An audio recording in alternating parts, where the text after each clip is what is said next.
Dear students and friends, এইখিনিতে মই সকলোকে আন্তৰিক অভিনন্দন জনাইছোঁ এডুকেয়াৰ আছাম ইউটিউব চেনেললৈ। মই আজিৰ এই ভিডিঅ'টোত আছাম জাতীয় বিদ্যালয়ৰ ক্লাছ 5ৰ ইংৰাজী কিতাপৰ lesson 8 the hawks and their friends পাঠটো অসমীয়াত অনুবাদ কৰিম। মই ইয়াৰ আগৰ পাঠবিলাকৰ অসমীয়া আলোচনা কৰি আহিছোঁ আৰু কুৱেশ্যন এনচাৰসমূহ আলোচনা কৰি আহিছোঁ। যদি তোমালোকে সেই ভিডিঅ'বিলাক দেখা নাই তেতিয়াহ'লে প্লেলিষ্টত গৈ পেলাই আছাম জাতীয় বিদ্যালয় ক্লাছ 5ৰ পৰা সেই ভিডিঅ'বিলাক তোমালোকে চাই ল'ব পাৰা। আজি আকৌ তেন্তে সকলোকে আন্তৰিক অভিনন্দন জনাই আৰম্ভ কৰিছোঁ the hawks and their friends. Hawks ইয়াত প্লুৰাল নাম্বাৰত ব্যৱহাৰ কৰিছে। হক সাধাৰণতে হেন চৰাই নাইবা বাছ নাইবা চিলনিকো কোৱা হয়। আমি সাধাৰণতে ইয়াত হেন চৰাই বুলিয়েই উল্লেখ কৰিম। এণ্ড দেয়াৰ ফ্ৰেণ্ডছ আৰু সিহঁতৰ বন্ধুবৰ্গ। তেতিয়াহ'লে পাঠটোৰ অসমীয়া কি? হেন চৰাইবোৰ আৰু সিহঁতৰ বন্ধুবৰ্গ। আহা প্ৰথম চেণ্টেন্সটোলৈ। ওৱান্স আপন এ টাইম, এসময়ত, দেয়াৰ লিভড বাস কৰিছিল এ ফেমিলি অফ হক্স, হেন চৰাইৰ এটা পৰিয়াল, ইন এ ফৰেষ্ট, এটা জংঘলত। অৰ্থাৎ এসময়ত এটা জংঘলত হেন চৰাইৰ এটা পৰিয়াল বাস কৰিছিল। দে লিভড, সিহঁতে বাস কৰিছিল, অন এ ট্ৰী, এটা গছৰ ওপৰত, নিয়াৰ এ লেক, এটা হ্ৰদৰ পাৰত। লেক মিনছ হ্ৰদ। হ্ৰদৰ পাৰত এটা গছৰ ওপৰত সিহঁতে বাস কৰিছিল। দেয়াৰ ৱেয়াৰ এ মেল হক, এটা মতা হেন চৰাই আছিল, এ ফেমেল হক, এটা মাইকী হেন চৰাই আছিল, and their kids hawk in their family, আৰু সিহঁতৰ পোৱালি হেন চৰাইবিলাক সিহঁতৰ পৰিয়ালত আছিল। They were a happy family, সিহঁতৰ পৰিয়ালটো আছিল সুখী পৰিয়াল। এ লায়ন, এটা সিংহ, এ কিংফিছাৰ, এটা মাছৰোকা, এণ্ড এ টাৰ্টেল, আৰু এটা কাছ, অলছ' লিভড, বাস কৰিছিল, ইন দেট ফৰেষ্ট, সেই জংঘলতেই। ওৱান ডে, এদিনাখন, দ্য ফেমেল হক, মাইকী হেন চৰাইটো, ছাজেষ্টেড, উপদেশ দিছিল, টু হাৰ হাজবেণ্ড, তাইৰ গিৰিয়েকক, দ্য মেল হক, মতা হেন চৰাইটোক, to make friends with the lion, বন্ধু বনাবলৈ, উইথ দ্য লায়ন, সিংহটোৰ লগত, the kingfisher and the turtle, মাছৰোকা আৰু কাছৰ লগত বন্ধু পাতিবলৈ মতা হেন চৰাইটোক মাইকী হেন চৰাইটোৱে পৰামৰ্শ দিছিল। The male hawk readily agreed to that good idea, মতা হেন চৰাইটো সেই ভাল ধাৰণাটোত সোনকালে সন্মত হৈছিল। And made friends with them, আৰু সিহঁতৰ লগত বন্ধু পাতিছিল। দ্য হক ফেমিলি, হেন চৰাইৰ পৰিয়ালটো, দ্য লায়ন, সিংহটো, দ্য কিংফিছাৰ, মাছৰোকাটো, এণ্ড দ্য টাৰ্টেল, আৰু কাছটো বিকাম হেপিয়াৰ, সকলোৱে সুখী হৈছিল, দেন বিফৰ, আগতকৈ, after they met one another, যেতিয়া সিহঁতে এজনে আনজনক লগ পাইছিল তেতিয়া সিহঁতে আগতকৈ বেছি আনন্দিত হৈছিল, সুখী হৈছিল। দে ষ্টাৰ্টেড, সিহঁতে আৰম্ভ কৰিছিল, লিভিং, জীয়াই থকা, এ জয়ফুল লাইফ, এক আনন্দময় জীৱন। অৰ্থাৎ সিহঁতে এক আনন্দময় জীৱন যাপন কৰিবলৈ আৰম্ভ কৰিছিল। নেক্সট পেৰাগ্ৰাফ চোৱা। ছাডেনলি, হঠাৎ, ওৱান মৰ্ণিং, এদিনাখন ৰাতিপুৱা, ছাম মেন কেম, কিছুমান মানুহ আহিছিল, টু দ্য ফৰেষ্ট, সেই জংঘললৈ, ফৰ হাণ্টিং, চিকাৰ কৰিবলৈ। অৰ্থাৎ এদিনাখন হঠাতে ৰাতিপুৱা কিছুমান মানুহ আহিছিল সেই জংঘললৈ চিকাৰ কৰিবলৈ। They were not able to find, সিহঁতে একো পাবলৈ সক্ষম নাছিল, টিল নাইট, একদম ৰাতিলৈকে। They went to the lake, সিহঁতে হ্ৰদৰ পাৰলৈ গৈছিল, but they are also' they found nothing, কিন্তু তাতো সিহঁতে একো বিচাৰি পোৱা নাছিল।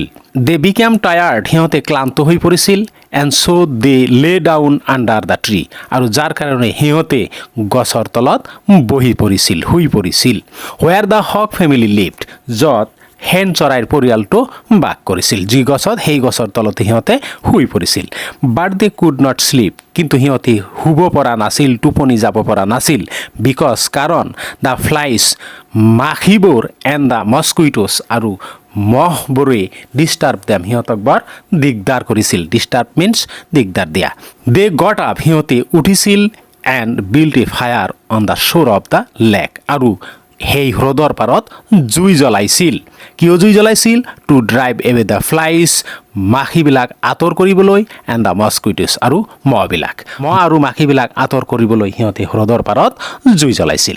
বাট দ্য ফিউমছ, কিন্তু ধোঁৱাবোৰে, এৱক দ্য হক্স, হেন চৰাইবিলাকক সাৰ পোৱাইছিল, and the kids hawk cried out, আৰু পোৱালি হেন চৰাইবোৰে চিঞৰি উঠিছিল। The hunters heard that cry চিকাৰীবোৰে সেই কান্দনৰ শব্দ শুনিছিল সেই চিঞৰ শুনিছিল এণ্ড ডিচাইডেড আৰু সিদ্ধান্ত কৰিছিল to catch the young hawks সেই পোৱালি হেন চৰাইবিলাকক ধৰিবলৈ সিহঁতে সিদ্ধান্ত কৰিছিল ফৰ দেয়াৰ ব্ৰেকফাষ্ট সিহঁতৰ ৰাতিপুৱাৰ আহাৰৰ কাৰণে দে শাউটেড উইথ জয় সিহঁতে আনন্দত জঁপিয়াই উঠিছিল and talk to one another আৰু এজনে আনজনৰ লগত কথা পাতিছিল they put more wood on the fire সিহঁতে জুইত আৰু বেছিকৈ খৰি দিছিল and the fire blazed up আৰু জুই বেছিকৈ জ্বলি উঠিছিল the fumes almost reached the nest আৰু ধোঁৱাবিলাক প্ৰায় হেন চৰাইৰ বাহলৈকে গৈ পাইছিল নেক্সট পেৰাগ্ৰাফ লৈকে দ্য হক্স অভাৰ হাৰ্ড হেন চৰাইটোৱে শুনা পাইছিল দেয়াৰ কনভাৰচেশ্যন সিহঁতৰ আলোচনা and decided to ask their friends for help আৰু সিদ্ধান্ত কৰিছিল হেন চৰাইটোৱে সিহঁতৰ বন্ধুৰ সহায় পাবলৈ দ্য মেল হক মতা হেন চৰাইটোৱে এট ফাৰ্ষ্ট প্ৰথমতে ফ্লিউ স্পীডিলি বৰ খৰতকীয়াকৈ উৰি গৈছিল টু দ্য কিংফিছাৰ মাছৰোকাৰ ওচৰলৈ হি নাৰেটেড তেওঁ বৰ্ণনা কৰিছিল দ্য হোল ষ্টৰী গোটেই গল্পটো টু দ্য কিংফিছাৰ মাছৰোকা জনিক মাছৰোকা চৰাইটোক গোটেই কাহিনীটো বৰ্ণনা কৰিছিল দ্য কিংফিছাৰ এট ওৱান্স কেম মাছৰোকা চৰাইটোৱে লগে লগে আহিছিল এট দ্য লোকেশ্যন সেই ঠাইলৈ এণ্ড উইথ ইটছ উইংছ আৰু ইয়াৰ ডেউকাৰে it beat the water of the lake হ্ৰদৰ পানীত আঘাত কৰিছিল and sprinkled water on the fire আৰু জুইৰ ওপৰত পানী ছটিয়াই দিছিল the fire was put out তেতিয়া জুই নুমাই গৈছিল the hunters made another fire চিকাৰীসকলে আন একুৰা জুই জ্বলাইছিল and the kingfisher again put it out আৰু তাৰপিছতো মাছৰোকাই সেই জুই নুমাই দিছিল it was done for 3 to 4 times এইটো 3-4 বাৰ কৰা হৈছিল the kingfisher got very tired তাৰপিছত কিংফিছাৰ বা মাছৰোকাটোৱে বৰ ক্লান্ত হৈ পৰিছিল then the male hawk went to the turtle তাৰপিছত মতা হেন চৰাইটোৱে কাছৰ ওচৰলৈ গৈছিল the turtle quickly came at the location কাছটোৱে সোনকালে সেই স্থানলৈ আহিছিল সেই ঠাইলৈ আহিছিল when he saw the burning fire যেতিয়া তেওঁ জ্বলি থকা জুই দেখা পাইছিল he dipped into the water তেওঁ পানীৰ তললৈ ডুব গৈছিল কালেক্টেড চাম মাড কিছুমান বোকা উঠাই আনিছিল এণ্ড উইথ ইট আৰু সেই বোকা দি পুট দ্য ফায়াৰ আউট জুইবিলাক নুমাই দিছিল as soon as the hunters saw the turtle যেতিয়াই চিকাৰীসকলে কাছটোক দেখিছিল they wanted to kill it তেতিয়া সিহঁতে সেইটোক মাৰিব বিচাৰিছিল so' the turtle dipped deep into the water যাৰ কাৰণে টাৰ্টেল বা কাছটোৱে পানীৰ গভীৰতালৈ গৈছিল টু প্ৰটেক্ট ইটছেল্ফ নিজকে বচাবলৈ it ফিয়াৰ to come out again তেওঁ আকৌ ওলাই আহিবলৈ ভয় পাইছিল দিছ টাইম এই সময়ত দ্য মেল হক মতা হেন চৰাইটো ফ্লিউ উৰি গৈছিল টু দ্য লায়ন সিংহৰ ওচৰলৈ ফৰ হেল্প সহায়ৰ কাৰণে ইন দ্য মিন টাইম এই সময়তেই the hunters lighted another fire চিকাৰীসকলে আন একুৰা জুই জ্বলাইছিল when the lion heard the story he came roaring at the place তেওঁ গৰ্জন কৰি সেই ঠাইলৈ আহিছিল on hearing the lion's roar সিংহৰ গৰ্জন শুনি the hunters cried out with fear চিকাৰীসকল ভয়ত চিঞৰিছিল এণ্ড ৰেন এৱে আৰু তাৰ পৰা গুচি গৈছিল at last the kingfisher and the turtle also' chemo on the চিন আৰু অৱশেষত কাছ আৰু মাছৰোকা সেই ঠাইলৈ আহিছিল দে এপ্ৰিচিয়েটেড সিহঁতে প্ৰশংসা কৰিছিল দ্য ইফৰ্টছ মেড বাই অল সকলোৰে দ্বাৰা কৰা প্ৰচেষ্টাক সিহঁতে প্ৰশংসা কৰিছিল এণ্ড লিভড আৰু বাস কৰিছিল হেপিলি আনন্দেৰে